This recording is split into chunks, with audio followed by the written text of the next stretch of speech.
I don't know about you, but sex is always potentially extremely troubling. It can cause all sorts of ruckus in all sorts of lives on an endless basis. Just look at the latest politician or golfer.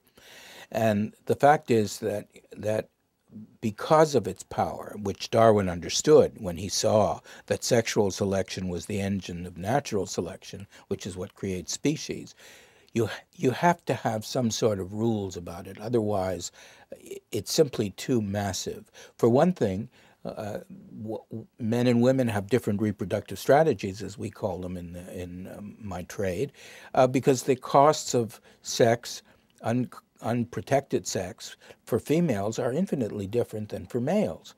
And so there always has to be, in any community, the basic mammalian contract, which is somebody has to take care of the mother-child bond.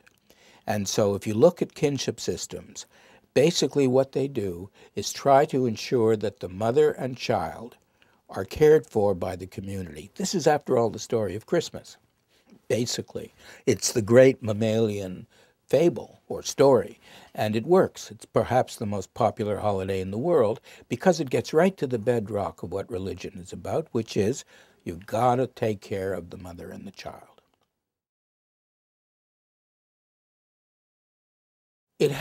Chastity has a purpose if you're setting up a church in which you don't want to interfere. You don't want sex to interfere with church activity. So, for example, if you're a cardinal, you don't want to have a bunch of mistresses around, or if you're a chief nun, you don't want to have a bunch of guys who are your lovers because that interferes with your work. It's very simple.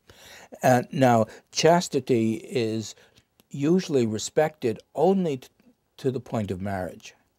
And so with marriage, suddenly it all changes. You're supposed to be chaste, and then at marriage, suddenly you have sexual obligations.